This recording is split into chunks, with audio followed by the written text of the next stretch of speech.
देश अलर्ट मोडवरच आहे। पाहुयात त्या संदर्भातल्या टॉप 9 बातम्या। पाककडून शस्त्रसंधीचं उल्लंघन, भारतानं पाकची चौकी उडवली, भारत पाक एलओसीवरील व्हिडिओ समोर। जम्मू काश्मीरमधील शोपियान जिल्ह्यामध्ये वॉन्टेडचे पोस्टर, पहलगाम हल्ल्यामध्ये सहभागी असणाऱ्यांची माहिती देणाऱ्याला 20 लाखांचं बक्षीस, पोस्टरवर उल्लेख।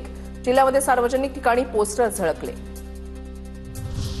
जम्मूला लागून असलेल्या पठाणकोट शहराची सुरक्षा वाढवली, प्रत्येक चौकामध्ये बंदूकधारी पोलिसांचं पथक तैनात। अजूनही पठाणकोट जिल्हा रेड अलर्टमध्येच, येणाऱ्या प्रत्येक गाड्यांचा तपास सुरू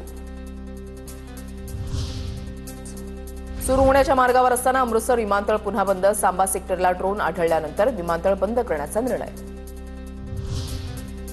भारत पाक तणावाच्या पार्श्वभूमीवर राजस्थानच्या जैसलमेरमध्ये एसडीआरएफच्या पथकाकडून विद्यार्थ्यांना आत्मसंरक्षणाचे धडे, तर तब्बल 6 दिवसानंतर जैसलमेरमध्ये धार्मिक स्थळं उघडल्यानं 850 वर्ष जुन्या दक्षिणमुखी हनुमान मंदिरामध्ये भाविकांची गर्दी। कोल्हापूर विमानतळाच्या संरक्षक भिंतीला लागून असलेल्या उजळाईवाडी नेरली तामगाव रस्ता बंद, भारत पाकिस्तान तणावाच्या पार्श्वभूमीवर विमानतळ सुरक्षेसाठी रस्ता बंद केल्याची माहिती।